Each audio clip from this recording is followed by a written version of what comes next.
Totally Football Show. Today, Bayern, Real Madrid, a Champions League classic. We celebrate the greatest 4-3 results since the Chicks in Money for Nothing, the thrills, the spills, the Real Madrid bellyaches of a match for the ages. Then we talk to a man who watched Arsenal Sporting on the other side instead. Lowest XG of any Champions League game this season. You'll never sing that. Then it's on to the Premier League with the most mouth-watering match day of the season so far. Chelsea Man United, yes. Merseyside derby, okay. Man City Arsenal,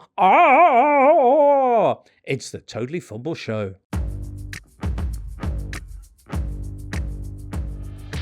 Thursday, 16th of April, what a day to be talking about football with Mark Carey of The Athletic. Hi, James. Hi, Mark. Duncan Alexander of The Athletic. Hi, James. With JJ Bull of the, semi-official Scotland World Cup song, JJ. Yeah, it's very unofficial. Very unofficial. But maybe. I mean, no. But No? you never know. It's a great track, JJ. We'll hear a bit more later on.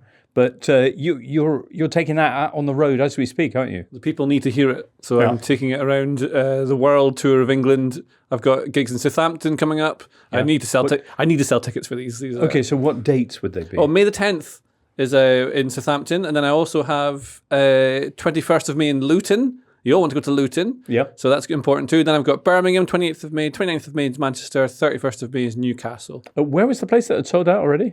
Manchester. Oh, nice. It's really exciting, yeah. Yeah, that's well done.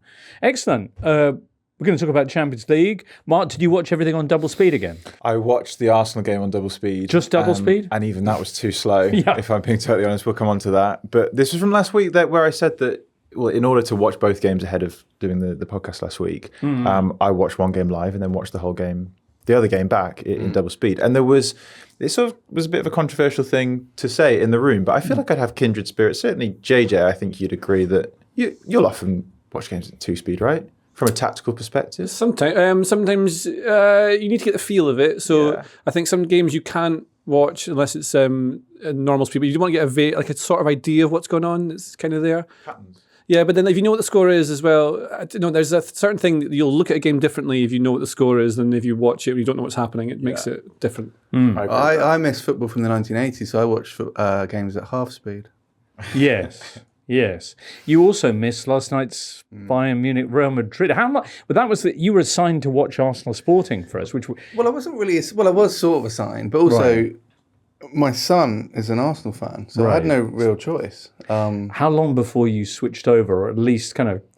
Well, the second screen did emerge at half time after a cavalcade of texts from friends. Missed the first 45 minutes. Yeah, I caught up with the key bits, but yeah, I mean, had lots of messages of like, "Oh my god, this is one of the all-time greats," and fine. But I saw Declan Rice do a tackle, so who's the real winner? Who is the real winner? Do you know the Bayern Munich Real Madrid game was so good that when the game finished, having watched it in real time, I then watched it all over again. And I don't think I've ever not even thought about doing that for a football match before, but it was incredible.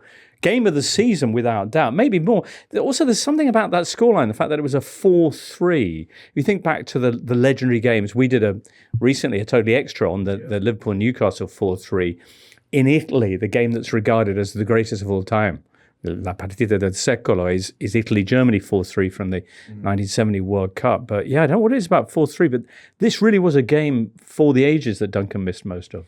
Absolutely, yeah. It's weird that I didn't almost think of it as a 4-3 because it was all about who was going to swing it a little bit. Like it felt like it wasn't about just clinching it at the end to score, Elise's goal at the very end. I was more just thinking about Bayern kind of going through because by that point they had secured it. And we can come on to the somewhat controversial red card from Eduardo Camavinga and how that maybe swung things at the end. But it was action-packed from quite literally the very first minute. Quite literally, yeah. Where Manuel Neuer gave the ball away. He's sort of known for being a little bit laissez-faire at times on the ball, with the ball at his feet. But he's just so experienced that he kind of overcomes it with so many good saves, which was probably more the case for the first leg. But he just passed it straight to Arda Güler, who slotted it. Duncan, you're going to be amazed at what Manuel Neuer did at the start of this game. We'll get onto that in a second. But JJ, I loved your tweet. Absolutely love the Champions League these days. That's where the fun's gone. I don't know if you saw, Seb Stafford Bloor wrote a lovely piece this morning on The Athletic where he basically talks about how it was good for the soul, this match on Wednesday. I'll just quote it. He says, dynamic pricing, a new streaming service that wants your bank details, VAR, accounting shortcuts, pending points, deductions, and years-long litigation. We needed this. Yeah. Well, we do need this because everything costs too much. Everyone's trying to squeeze every penny out of you, and you don't even get anything fun out of it half the time. Like all these, halfway through that game, it was amazing, right? Watching this game, it's some of the best players on planet Earth doing all amazing things and pushing forward and going end to end and really like relying on their skill to entertain people. And then they go, I think Matterface is the commentator and says, and coming up, we've got some more great games, starting with. He said, Brentford if you think this is good, yeah. Thursday night, we've got Forest against Porto. Wait till the 0-0 smash machine comes on Saturday. There'll be big, tall lads. His work on promoting the new season of Euphoria was stellar as well. Not an easy job, I would say, as a commentator in this new world of broadcasting to shoehorn in the adverts, one of which, very egregiously, they put over a Bayern Munich free kick, which I'm curious. Anyway. That's why I didn't watch the game. Exactly, yeah. But let's not nitpick over the things that maybe weren't perfect because there was so much to enjoy. Let's talk Bayern Munich 4, Real Madrid 3. Adios, Real Madrid. What a tie. 73 shots across the two legs. This game on Wednesday had the fastest Champions League goal of the season, as you mentioned, Arda Güler after that Manuel Neuer era. Bayern striking back after 6 minutes, which made it the first time in a Champions League knockout match that both teams had scored that early. 5 first-half goals in all. The bonkers red card for Eduardo Camavinga. At least 3 laugh-out-loud moments from Michael Olise. Yeah.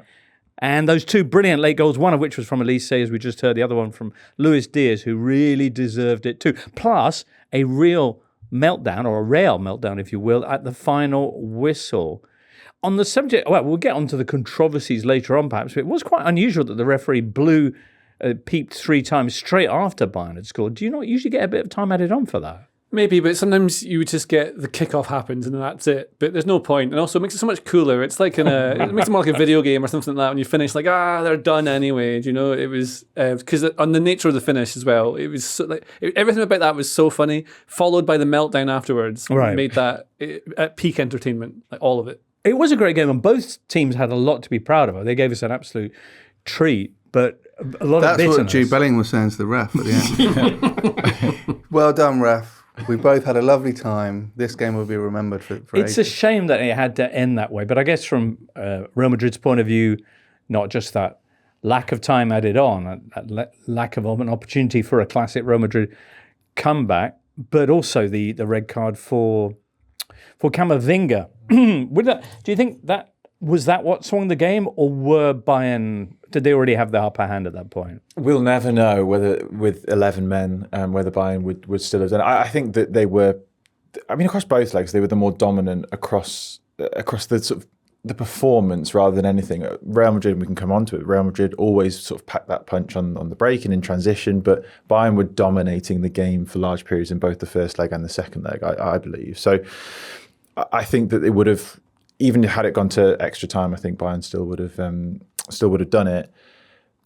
People were saying that had Eduardo Camavinga still been on the pitch, he would have probably been the one to block the shot. But you can't sort of theoretically think that would have been the case. Yeah. I think Jude Bellingham maybe could have got out a little bit quicker. I think he went too early. He went and left the space that the ball wouldn't have gone into. Yeah. I think like Camavinga going off is not what lost them the game at all. Yeah. I think what him going off signified that I think all those players believed they could still get back into it. And having that chance denied from them is why it was so frustrating. Right. Coupled with the can music playing every time they kept conceding a goal. Yeah. That would drive you insane. I think that's very, very funny as a way to do it. Yeah, that's up there with the most... it's up there with QPR doing do hoops every time they score a goal. Yeah. You delivered bad news or something, or you're like in the doctor's office and they're telling you something really bad, and then every time he does, the can music plays. It wouldn't be good. Duncan, because you were diligently watching the paint dry over at the Emirates, so let's break down for you what you missed in the first 45 minutes. So it's worth taking it goal by goal.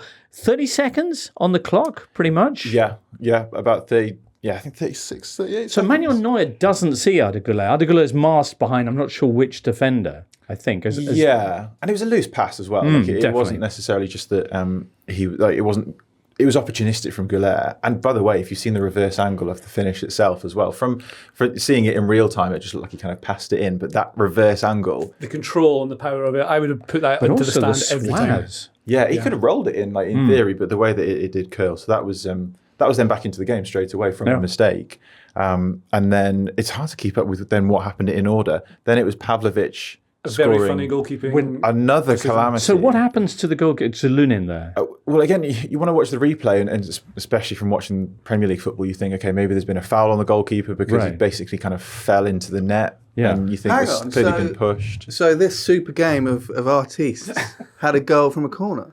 Had a goal from a corner. Interesting. All right, just make a note of that. Yeah. But it actually touches on Pavlovic, though. But Pavlovic didn't really do anything. He doesn't move. Lunin just decided to fall over. Yeah. It's like if you control it in a computer, but you think forward is back and back is forward, and he's gone the wrong way into his own net. Yeah. And Pavlovic didn't move and just thought, okay, I'm just going to glance this off the side of my head, and it's just gone in. I thought initially that it had gone straight in from the corner. Yeah. Such was just kind of the ease of which it happened. Calamitous, from both goalkeepers. So that put Bayern back in front on aggregates 3-2. But then here came Real Madrid again, and Arda Güler with a magnificent free kick. It was a magnificent free kick. It wasn't postage stamp, which this isn't in the category of calamitous goalkeeping, far from it. But again, it was kind of jarring to see because Manuel Neuer also fell into his goal, a bit more of the side netting from the free kick. And there's some good analysis after the game on TNT Sports and sort of the English coverage. And it was Joe Hart, former goalkeeper, saying that had he been, half a step further forward, he would have maybe dived for it. Right. But because he went a little bit backwards to jump off, he would have basically smashed against the post, Manuel Neuer. And he basically just kind of stumbled into the side and just watched it go in, which was a bit odd. But Bayern came back again. Harry Kane this time with what felt like a classic Kane goal. Yeah, lovely, like a composed finish where he just puts it into the bottom corner. The ball comes in from a defender. There's a bit of a Trent Alexander-Arnold defensive moment there everyone's picked up on where he takes a step away from Kane rather than pushing in when he probably should, which is obviously the thing that then talks about his World Cup place and whether he should be there. But later on in this game, he plays one of the most amazing crosses you've ever seen. Extraordinary, yeah. He's an unbelievable player. You probably saw this, Duncan. It was in the second half. It was maybe the best moment of all. Trent's swinging ball across, which Mbappe meets first time, with an unstoppable volley, except that Manuel Neuer stops it with his forearm. How his forearm wasn't shattered by the impact, I don't know. Like Donnarumma against Odegaard last season in semi-final. Very similar sort of like, wow. My arm would have disintegrated at that point. Just on Harry Kane, that was his 50th goal of the season.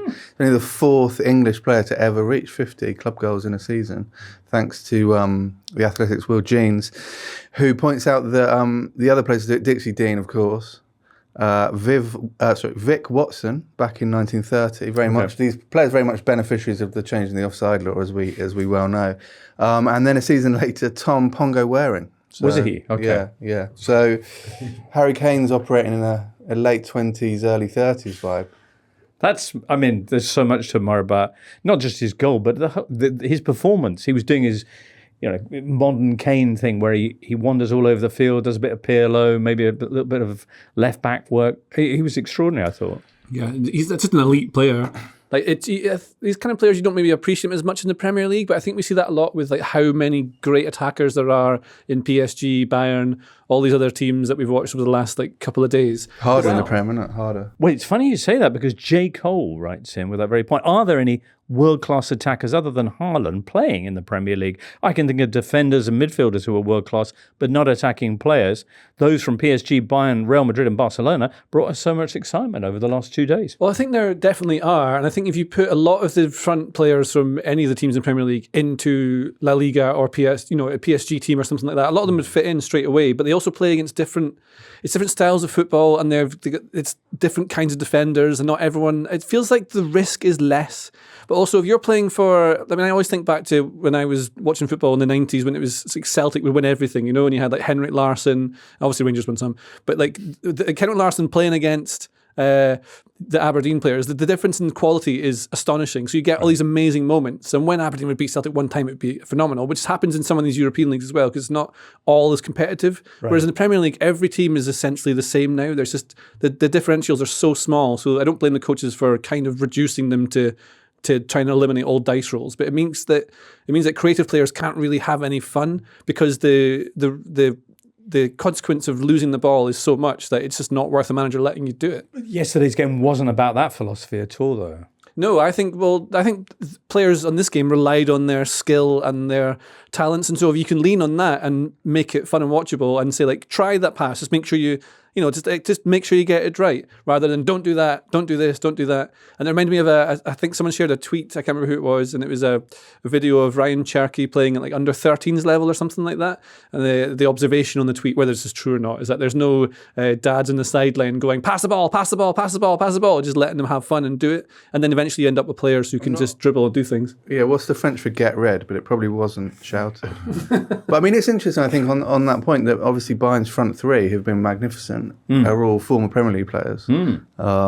So, yeah, I think they've all reached a new level. But as JJ says, the level is quite tricky to compare because I think you could drop, I don't know, Junior Krupi in a year or two into one of these teams and he'd look magnificent. That's the thing as well. There's been 10 goals in this tie with Munich and Too many. And Madrid. But this is the thing, too many. You could point to maybe some poor goalkeeping, some poor defending. But when you actually just strip it back to the conversation that we're having, it is just elite attackers. Like, even with the best defenders in the spaces and what they're being asked to do, which is to go toe-to-toe with each other, even the best defenders would struggle to do it because the sheer individual quality, which is what really shines through at these sort of latter stages of the Champions League, is just on a completely different level. If you're talking elite attackers, you can't say fairer than Kylian Mbappe, Mark.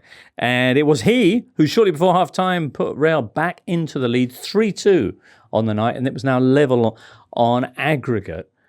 The second half then, or did you want to talk about that goal? Well, no, just the idea that across the first half, and most of the game really, and most of the tie, to be perfectly honest, it was, as I mentioned before, Bayern kind of a little bit more controlling the game, but every time, and I think this was said in commentary as well, Mbappe and Vinicius Jr., as we know, don't like to defend all that much, but it was described, I think, by Steven Gerrard as kind of cheating a little bit tactically, which I agree with. They just stayed really high. So it was like, right, you lads go and just try and stop the goal. We're going to go and just be like 20 yards away from you. And then the minute we can, we've just got a long ball and we can go and just run through the opposition, which is essentially what happened for that Mbappe goal. And it was just the theme of Real Madrid and has been for quite some time. They didn't really have the patterns quite in the same way. But when you've got Vinicius Jr. and Mbappe who can just, you blink and then they're in your own box, it's quite hard to defend against. And that was an example of that. Okay. Well, it was a magnificent second half, and one that was heading towards extra time with about, I guess, 8 minutes left in the 90, was it, when off camera the referee produced a second yellow for Eduardo Camavinga. The first one, there's no question that was a bookable offence. He was hanging onto the shirt of, I think, Elise at the time. It was Musiala. And it was Musiala, it was described as a good foul, which I kind of agree with. Musiala Tactical. was, a good tactical foul. Let's just stop him before he gets too close, yeah. Yeah. I don't mind that. Right. Yeah. It's annoying to watch. But The second comes after a foul, and he then picks up the ball and walks away with it to prevent Bayern taking the free kick. That's a bookable offence. So he made the foul, I think, on Harry Kane, which wasn't. It was a foul, but it wasn't anything more. Then he kicked it, like just dribbled with it like 3 times. Yeah, I thought it was a bit harsh. Then he picked it up and then he threw up it. So there was, I think the referee said there was 2, but he kicked it for a bit, picked it up, ran with it for a bit, and then threw it. Right. It's like, I think stopping again, them doing the quick, kind of like, I think it's a yellow card. it is a yellow card. I think there were suggestions that the referee didn't quite remember that he'd already given him a yellow card. Yes. But In the sense that had he known that it was going to be a red card, he wouldn't have gone to that extreme. yeah, but again, it's like the letter of the law versus like smelling the game a little bit. No, all we want is consistency. Yeah, exactly. I want both. Is that wrong? I want neither. Oh dear. Anyway, even though they were now down to 10 men, Real Madrid still looked lively, and you would not have ruled them out of snatching it late on. Even when Luis Diaz, after that lovely back heel from Musiala, who was one who backheeled it. And then, again, critical because you think, okay, well, Mbappe and Vinicius Jr., if they get it, they can be the ones to break forward. And when you've got 10 men, maybe it's even more of a threat to be in sort of a transitional attacking threat.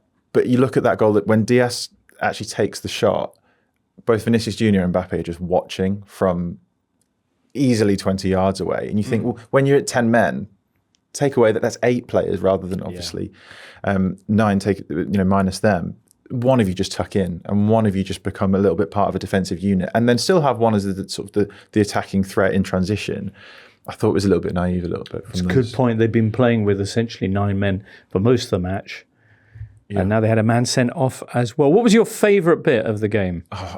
Yeah, I don't know really. I really liked the way they finished, not just because of the can. The Elise goal. The Elise goal, the way that he strikes the ball, and he did it a few times in that same game as well, and again across both legs.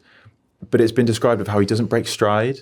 It's not like he sort of winds up for it and you can sort of telegraph it and you know he's going to shoot. Even though when you do know he's going to shoot, it's still hard to stop him. But he just decided, I'm going to sprint now, and then with the next stride, I'm going to kill it and just ping it off the post and just completely end the game. It was brilliant. And I suppose it maybe is similar to a former Bayern Munich player who they do telegraph it and you do know what they're going to do and you still can't stop them. In Iron Robben, where he's still always going to get it onto his left foot, Michael Elise, he's not really going to ever, he can get to the byline and cross it, but he's so left-footed, yet still you can't stop him when he just drops the shoulder, shifts it, and then always goes for what seems like the far corner every time. A goalkeeper can't save that sort of shot. He had some special moments. I think particularly in the second half, there was one bit where he was up against Mbappe and he completely bamboozled him. Another time when somebody was on the overlap and he kind of dummied that he was going to supply and then instead just slid it in, and everyone's kind of nonplussed by this. JJ, what did you love most? I liked that it was just teams full of amazing players taking each other on. Like, they were actually trying to dribble past each other. They were trying to go forward constantly. Their first touch was always like immaculate. Seeing through balls you wouldn't think. Like watching Mbappe start to like rev up and go is always really exciting. So there's something to look forward to that's going to happen when they have the ball. That the threat of Bayern losing the ball meant they might be on the counter attack. Then seeing either team fall apart in different ways. The start of it was amazing. Yeah. Like the uncharacteristic Neuer thing, like, how's he going to recover? Like all these narratives going all the way through it. Yeah, it set the whole game up perfectly with Real Madrid suddenly equal in a tie that few gave them much chance in. And as I say, that was pretty standard, right? Nothing much happened apart from that. So true. So true. And nice to see Luis Diaz get a goal because he worked so hard. So underrated when he was at Liverpool, I thought. I don't really know why that was, but when he left, I think I said it publicly on some sort of podcast that I thought that would be a massive loss because he's unbelievably good. I can't think of a better word than that. But like, he makes things happen. Whenever he has the ball, like things actually happen. And rather than some players who will get like 8 goals and 4 assists, he'll get just 15, but they'll be out of nowhere, and he'll dribble past someone out of nowhere. And also, when he doesn't have the ball, he makes things happen. I think that's what Liverpool have been lacking, that he's just so tenacious and he wants to just nick it on the blind side as well, and then he can suddenly just start a transitional moment, and that's how Bayern can score. It's that sort of, aggression in and out of possession that just is infectious to other people. He scored some good goals, but I think there was a couple of times in the first half where Real Madrid thought that they could just build out, and then Diaz was just on them, and then suddenly Bayern threw on goal. There was one more thing I found funny in the game, is Konrad Laimer, who's playing, I think he was playing left back, but he was all over the pitch for Bayern in that game.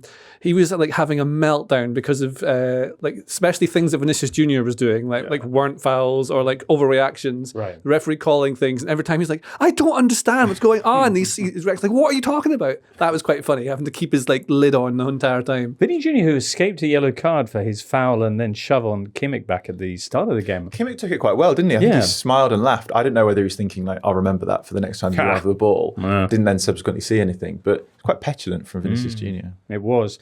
Bayern will face Paris Saint-Germain in the semi-finals. The first leg is in a fortnight's time in Paris. Might watch that. Depending on what's on the other side, Duncan. Well, luckily they're on 2 separate days. So, nice. Nice. It's a repeat of the 2020 final, which Bayern won 1-0. 2 teams have met 7 times since then.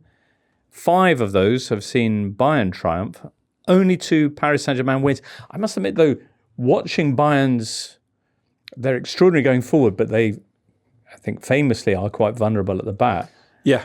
It is an interesting prospect what Paris Saint-Germain, depending on how they're finishing, do in that semi-final. They're just 2 exceptional teams that will be really fun to watch with it. I think this is the thing. So there's always the idea that you have to play perfectly to win games. Like, Hansi Flick at Barcelona, you're playing a high line, what a fool. But it's a tactical choice. When will he learn? Exactly. Like, you want to push that way because then you can play the way you want to play. It's really good. If you just... Who are they playing in the semis? I can't remember. Yeah. Well, like, this is the thing, right? So, like, it's this is very cliche, but it's much, much easier to destroy than to create. Like, it's so much easier, and you see it everywhere. It's so easy to laugh. It's so easy to hate, JJ. It takes strength to be... strength the first time, and then true. Guts. Well, yes. And so Arsenal versus Atletico, I mean, the memes have all started with that. It's going to be, you think it'd be a horrible watch. But Arteta, I think Arteta's Arsenal playing against, if they were to get through, someone against Bayern or PSG, that's really interesting because corners, for example, they're massive lads, so you can just win it on corners. You can just do that and lock it down. But you should be able to go forward and do stuff. Okay. Just on a slight bringing everything together that's just been said. Yeah. Obviously, Bayern beat PSG in the 2020 Champions League final. Yes.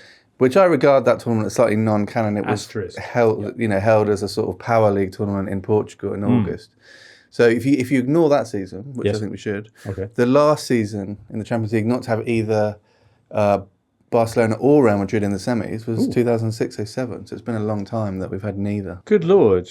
In the more recent past, these two teams met in the group phase of this year's tournament, and Bayern Munich beat Paris Saint-Germain 2-1. Of course, Paris Saint-Germain had beaten them over in the USA in the Club World Cup 2-0 last summer. Again, perhaps a tournament you would add an asterisk to. Anyway, very, very shortly, let's hear about what Arsenal got up to Wednesday night against Sporting. Crikey, Arsenal 0, Sporting 0, the words of John Murray there.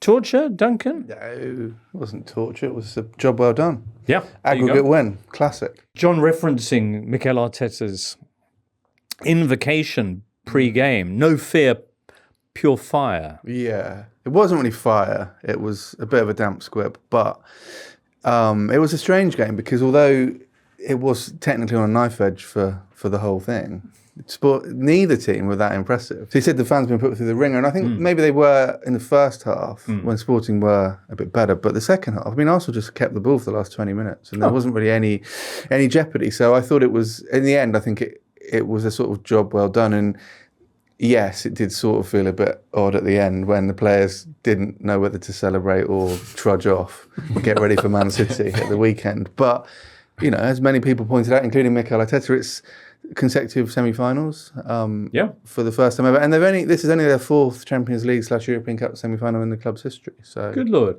as many other people have pointed out, it was also the game that had the lowest combined XG of any match in the Champions League this season. Yeah, the famous globally popular low-scoring sport where the idea is to prevent your opposition scoring and getting good chances lived up to all the hype. So, yeah, fair play. But Arsenal, after their recent yips in a variety of competitions, you saw them as more confident, more composed? I think they grew slightly towards the end. I think they brought on Havertz, they brought on Dalman, they brought on Trossard. Martinelli had a pretty poor game on the left. I mean, they are stuck in this kind of vortex at the moment, Arsenal, where they pick one of Trossard or Martinelli for left wing, and they have a bad game, and they bring on the other one, who's slightly improves matters. But it's a big hole in the team, I think.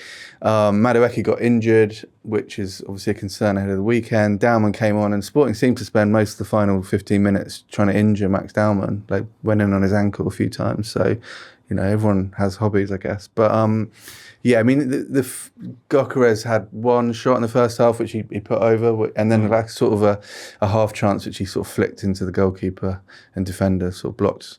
But he wasn't too impressive. It wasn't a fluid performance by any means, but I think it was an important. I think defensively they were good. They had Mosquera at right back. They had Hincapié back at left back, and they did look very solid at the back, other than David Raya. Why? Well, his passing was slightly wayward during the game, which obviously was an issue against Bournemouth at the weekend.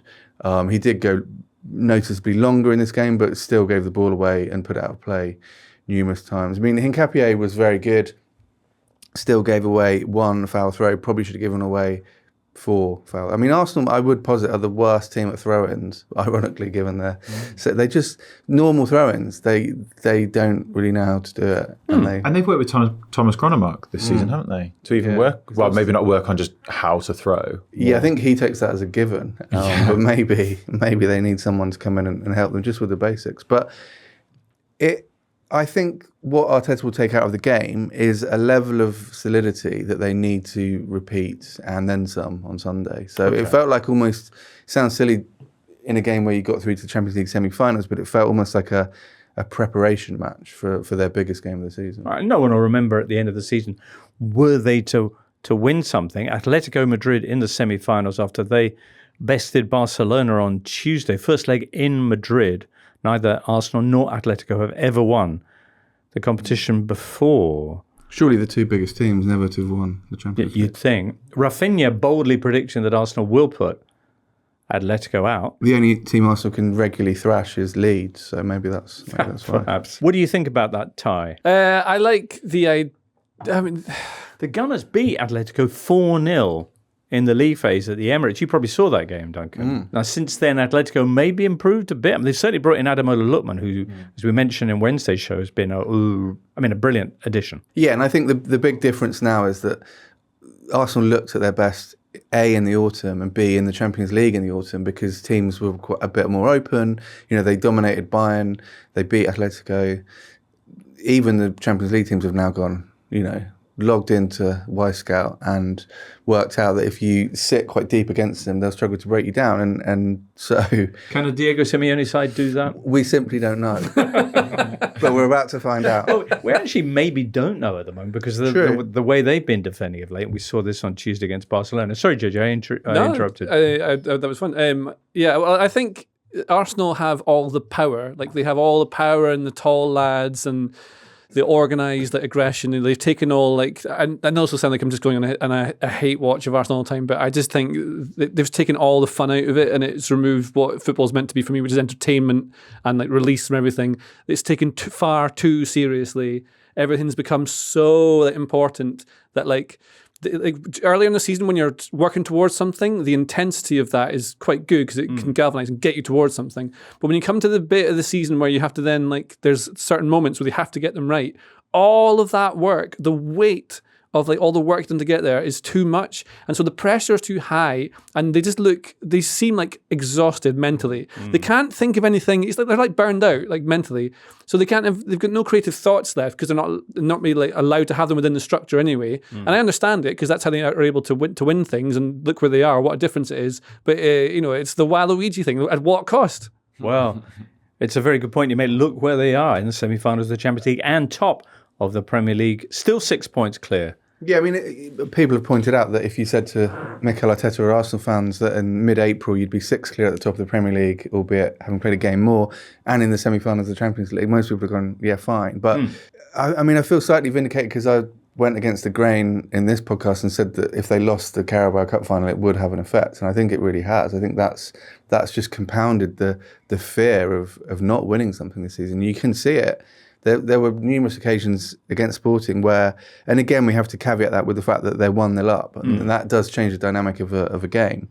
But they were taking a safe option, and it feels like they need a game where they really cut loose and kind of remember their ability and their sort of creativity, but that's not going to come on Sunday. Really? They're missing some key ones as well, like Odegaard not being there the whole time and Saka being out now as well, and especially it's not even that they're out, it's that they're not at their creative peak, so they're missing the players who have really led them for the last couple of seasons, and so those will make a huge difference. Oh, it's been a busy week in the Totally Studio. Why? On Tuesday I was sat here with James Horncastle, and where Duncan was sat was Gigi Buffon, the actual Gigi Buffon. Woof.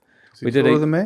Yeah, how tall is he? We've got He's two tall people in the room. I didn't measure right him. I'm going to say, Mark, I forgot to measure him. It is quite rude to just get a tape measure out when someone walks in the room. So. I think he's an inch taller than me. Is he just an inch? Just an inch? Yeah. He also, another difference with you, he's got one of the most significant careers in football history. Well, yeah. And he spoke with us for over an hour about some of the best bits and some of the most revealing moments in that career. It was an absolutely fascinating chat. It is in Italian, though. He did a little bit in English, which you can hear at the start of our podcast, but it is in Italian. So if you don't speak Italian, the good news is that it'll also be available on our YouTube channel, When James Why, from Saturday. Saturday on our YouTube channel, you can see Gigi Buffon plus myself and James Horncastle with the subtitles. Or if you speak the lingo, JJ, just grab it on a podcast form. JJ, meantime, you are very much on tour, as we mentioned before. And listen, if you don't have World Cup fever yet, that's only because you haven't heard his semi-official Scotland World Cup song. It's very unofficial, but you never know. Have you got any other nations that you've got in the works? I want to do yes and with you, but I'm going to say no. I'm going to just stick only with Scotland. Yes. I want to try and do a little remix version of talking to a well-known Scottish... Was he a celebrity or a mini celebrity? I don't know. There's something in the works that maybe I'll do. It'd be quite fun. Did you also not get contacted by a bona fide Scottish celebrity after you dropped your Scotland track? Not contacted. James McAvoy follows me on Instagram. I've not DM'd you yet, James, but thank you for the follow. We'll have a beer. Right. The drummer from Biffy Clyro liked it. Okay. And I love Biffy Clyro, so that's good. In fact, there's quite a few famous and non-famous Scottish well-known people who've followed me or messaged me off the back of it. It's been nice. Damn, JJ. All right. Who are we talking? Idlewild? No, I mean, God, if Roddy Wimble liked it, that's all I need. Mogwai? Again, if they liked it, I'd be very happy. Twilight Sad, any of them. If any of you like it, please let me know. Excellent. I liked it, JJ. This is what I'm talking about. Yeah. Now I feel better. I mentioned that Premier League Match Day 33 is a special one. Some would call it the most mouth-watering match day of the season, JJ, because pretty much every game looks sensational. Certainly once you get past the amuse-bouche of Brentford-Fulham at 12:30 on Saturday. But get past that and you've got just delight after delight. At 3 o'clock on Saturday, Leeds, fresh from their Old Trafford triumph, will be taking on Wolves. A defeat there could see Wolves finally relegated. Newcastle, also at 3 o'clock, will be the first stop on Andoni Iraola's goodbye tour with Bournemouth. At 5:30 then on Saturday, who's up for a bit of crisis club? Tottenham Hotspur. They're trying to escape the drop, but they're only facing De Zerbi's old side Brighton, who are on a run of 3 straight wins, for their new manager's second game in charge. And then 8 o'clock on Saturday, top 5 rivals collide as Chelsea host Man United. No Martinez, no Maguire for the Red Devils. On Sunday then, boom, you got the Merseyside derby at 2 o'clock, Everton against Liverpool, along with Forest, Burnley and Villa Sunderland. That's followed at 4:30 by whammy, Man City Arsenal. 90 minutes of maybe even title-deciding action from the Etihad. And then you get a day to digest, and it finishes off on Monday night with Crystal Palace against West Ham. Crystal Palace, who, by the way, could well be in the Europa Conference League semi-finals by the time you hear this, because they're 3-0 up against Fiorentina, and they're away in Florence Thursday night. Right. So many great games there. But I think we better start with Man City Arsenal. Duncan, you've told us a lot about how the Gunners are looking coming into this. What about City? What about all the stats that have been flying around this week about how, when it comes to this time of the season, Pep don't play? April is the month where they are in the ascendancy. I think they compared it with Arsenal. Maybe slightly harsh to compare directly because there were a few occasions within the time frame that was sort of those stats were used where Arsenal weren't really going for the title quite in the same way. So maybe a little bit unfair to directly compare. But City just know what to do at the business end of the season. They dismantled Chelsea really, and they did the same the week before against Liverpool, albeit it wasn't in the Premier League. But they have just hit the perfect form at the right time. I think that a lot of the time this season, midway through the season, they were saying that all City need to do is go on a run, and they're very capable of going on a run. And then they never actually sort of kick-started, went on from there, because they're just not quite the same City of old. But this maybe looks a little bit like they could very feasibly win every game for the rest of the season. One defeat in their last 19 Premier League games. I guess the precedent that most trouble Arteta and Arsenal is the 22-23 season, when they set a record for the longest period of time on top of the Premier League without actually winning it, after being reeled in by Man City with, I think they had a 5-point lead at the time with this many games to go. City, who had 2 days off courtesy of Pep this week. That's how relaxed they are about Sunday. That's what you need. Just make sure you're ready to go. I mean, this is... I think the most interesting thing about this is that all the Arsenal players, they must be hearing all the stuff that everyone's saying about them. Like, they know what everyone thinks of it. And I wonder if any of them are conflicted about whether they stick to the plan they've had the entire time and get there. I'm sure they're right behind Arteta and they want to do it. But it didn't work in the cup final. So that's obviously not a great thing to have. I think the interesting thing with City is that, like, although they're on form because they won 3 games in a row, right? So that's off the back of losing to Real Madrid, and they got dunted 3-0 or something as well, one of them. I think if City take the lead, they can absolutely then tear you apart because they have that ability. But there is a certain vulnerability to them when the score's level, especially early in games. There's something about them. There's like I can't quite pinpoint what it is. There's a certain weakness to there, which would suit an Arsenal, corner. Again, I'm not trying to be overly harsh on Arsenal, I promise. But if Arsenal do manage to take the leads by the way they do things normally, I think they'll easily be able to hold on to that. And they just block things down. It's impossible for them to get through. Because City do need to win. Yeah. A month ago, they met each other in the Carabao Cup final, and City did win 2-0. Any reasons you can think that this is going to be different for Arsenal? The context is different because a draw really suits Arsenal. Yeah. Okay. Which obviously isn't the case in a cup final. And we should point out that, yes, Arsenal lost their last league game, but they've taken 12 points from the last 5. City have taken 11 from the last 5. They've drawn a couple in the league. So I don't think it's quite as open and shut as it seems. And even, if City do win, and then they win their game in hand, they're still only level with Arsenal.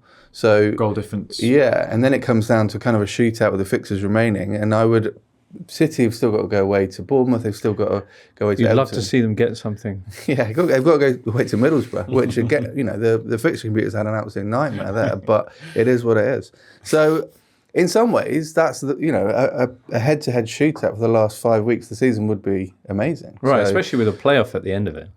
Which could happen, technically. Technically, yeah. Technically. Yeah.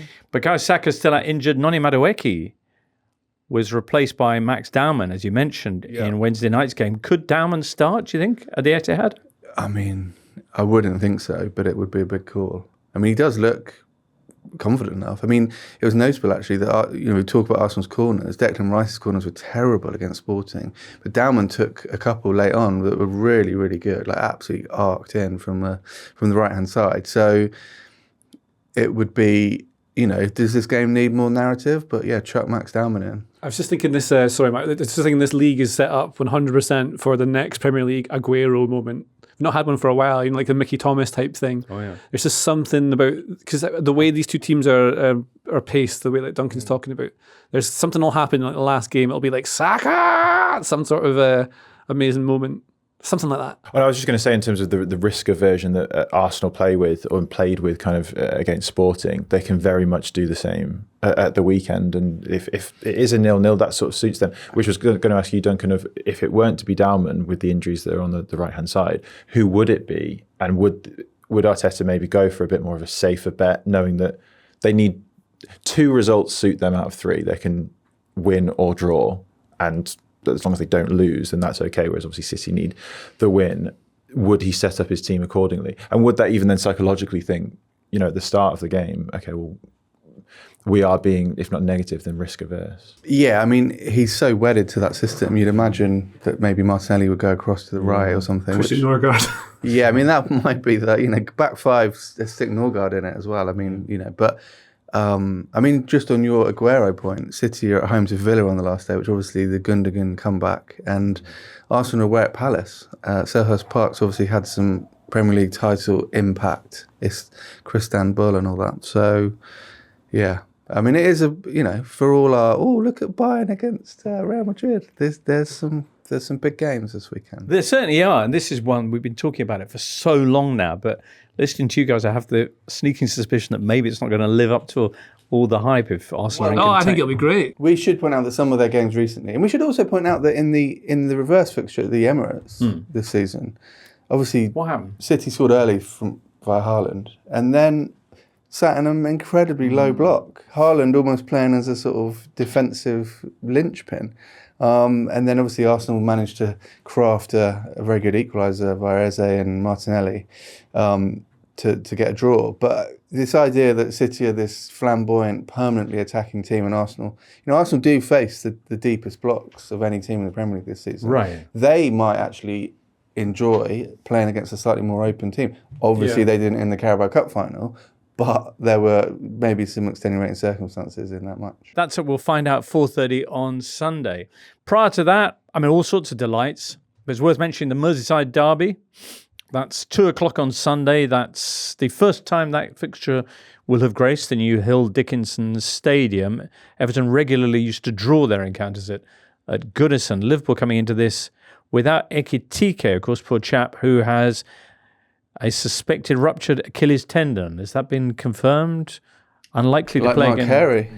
Yeah. From experience, that's not fun. Have you had that? I have had that. Ooh. Sort of twice. Yeah, I did it and then didn't fully recover and did it again. But the for an elite sports person, it is about 6 to 9 months. From experience, I've lost a yard of pace. I think it's fair It to used to say. be an absolute career ender. I mean, John Barnes did it and had to basically convert from being one of the best wingers in the world to sort of deep-lying creative midfielder. Still very impressive, but he lost a lot of pace.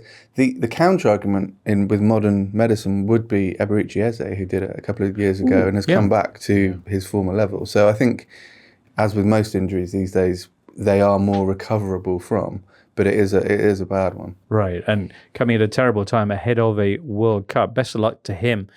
The smaller picture very much is how Liverpool will fare without him as they try and maintain their advantage over Chelsea in the race for top 5 places. Chelsea now 4 points behind them.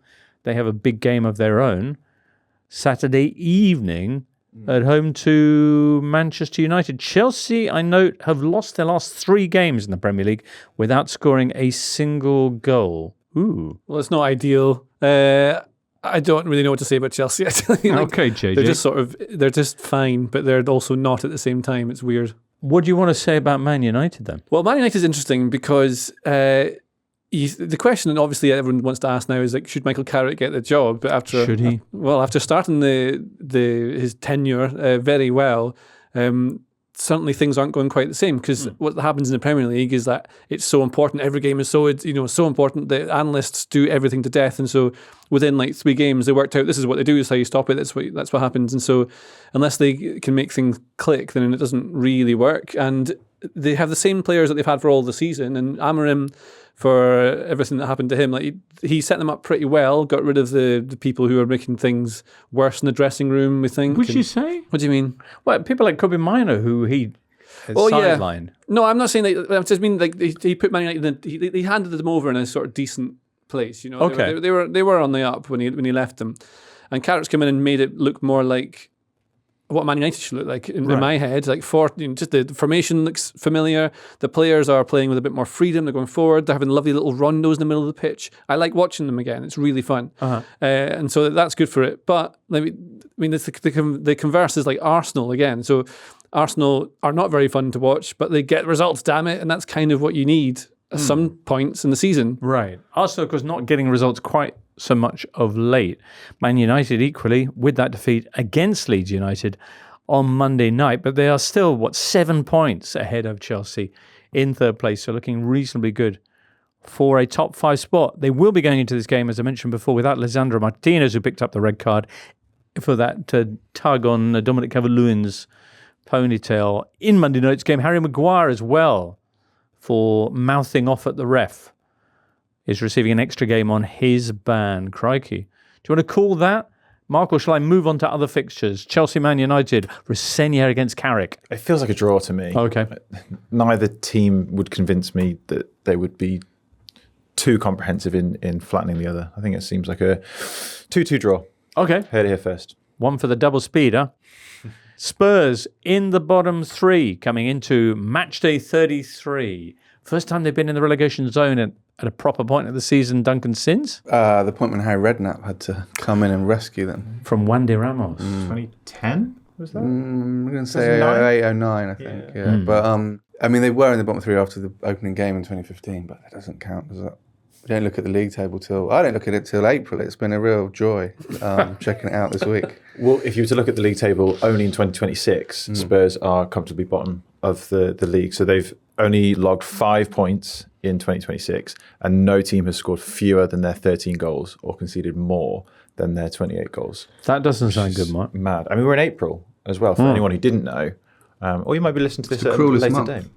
Correct. So it's not like, if you're looking at like just in January that in 2026, there's been 3 games and caveating the stat accordingly. It's April and they still. But I think that's been quite interesting, is that people have been like, oh, look, Spurs are struggling well, but then there's been a sort of a cascade, like a domino rally falling across the nations. Everyone's in the last few weeks has just gone, oh no, they really are really bad. They are the worst team in the Premier League. So will they still be, because they're not the worst squad, they're not the worst group of players in the Premier League, but will they still be the worst performing group when they line up against Brighton Saturday tea time after a week to work with De Zerbi, a week for the new manager to get some confidence back in the side, maybe some new formations. I don't think tactics are going to make any difference whatsoever to what Spurs are doing just now. It's all about combinations between players who are scared to make the wrong decision, who are their muscle memories failing them. They're not hitting passes the way they should. They lack any any proper controlled aggression. They've got like sort of petulant aggression and people getting sent off, and it is misplaced. They don't have the belief. It seems they don't have the urgency. This is what I keep seeing when I watch them. It's like they're realizing too late what trouble they're in. The Opta supercomputer has predicted that has now made them favourites to fill that third spot. When you lose the supercomputer. Well, Joel R. writing, because the article that the Athletic did an article about that. Joel R. responds, I don't think you need a supercomputer to predict Spurs going down. Haven't won a game all year. Midfield has no creativity, nor any backbone to protect the defence. Centre-back's been shocking. Our full-backs consistently made mistakes leading to goals. Up front, we played 3/4 of the season without Solanke, only for him to return without a recognised winger or creative midfielder to supply him.